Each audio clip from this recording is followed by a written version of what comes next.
Well, we're back now with one of the House Republicans who is still encouraging his Republican colleagues to stand firm on postponing Obamacare. Tim Huelskamp is in his district in Wichita, Kansas this morning. Well, Congressman, you have been a key player in all of this from the very beginning on the House side. What do you think you have now accomplished? Well, Bob, we're still debating, hopefully, the issue of Obamacare, which is exceedingly unpopular and clearly unworkable and remains unfair. The last offer we sent to the Senate was 2 weeks ago. They have yet to have a recorded vote, and I find it interesting listening to senators talk about what they might do. The House has passed 15 appropriations bills to keep the memorials open. Take care of the veterans, take care of our troops, and the Senate just sits there. But at the end of the day, what we have accomplished is not much yet. But we have to focus on Obamacare, and we also have to focus on the underlying problem that's been ignored for years, and that's too much spending. But Congressman, don't you have to focus on keeping the government running? Nothing can happen until the government is running. And this idea, I mean, people do this from time to time, but the idea that you can kind of put a wish list, attach it to legislation to keep the government running, why is that a good idea? Well, Bob, you know we've sent bill after bill to the Senate, and they rejected it. They chose to shut the government down over two issues.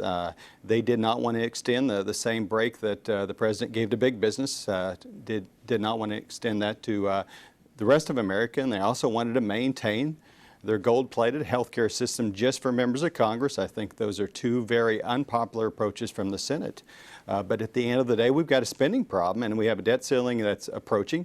The debt ceiling is not the problem, Bob. It's the fact they've been spending about $1 trillion more than they're taking in. I think most folks are tired not only of the games in Washington, since it's shutting down the World War II memorial, but more importantly, which is why the Tea Party took off, is because they think Washington is ignoring the underlying problems of spending too much money. Well, if I could just interject here, I think you've got a problem coming that may be worse than all of that, and that is if the government has to default on its debts and the term of full faith and credit of the United States government is no longer operative.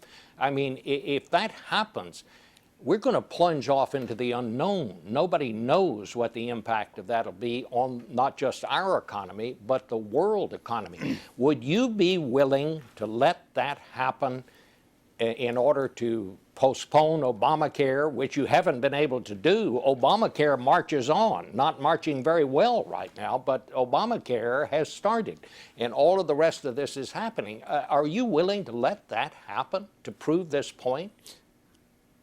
Bob, I know you're probably surprised to hear me say this, but I agree with Joe Biden. In August of 2011, the last time we had this type of crisis, Joe Biden admitted in China to our folks over there that there will be no default. It's not going to happen. There are no payments due on October 17th to pay our creditors. There are no payments due until November 15th. That's why Moody's has indicated it's not going to have a major impact. Congressman, I don't want to interrupt you here, but that's not what the Secretary of the Treasury says. That is not what he reported. That just is not, that, you tell me. Well, he said a lot of things a week ago. I think clearly the White House is trying to scare the markets. I think that's unfortunate.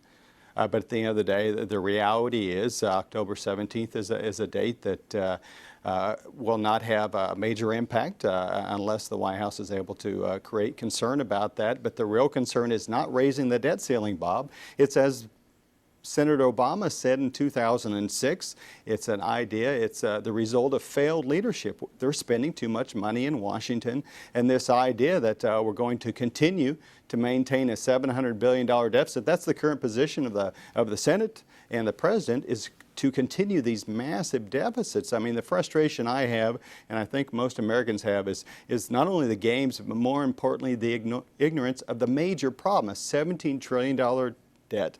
$1 trillion worth of deficits every year for the first 4 years of this administration, another $700 billion.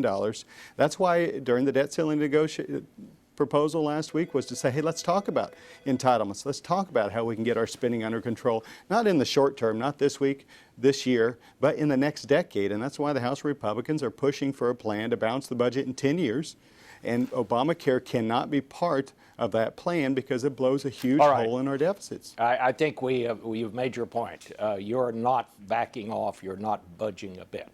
All right. Well, thank you very much, Congressman. We'll be back in a moment with some personal thoughts on another very strange week in Washington.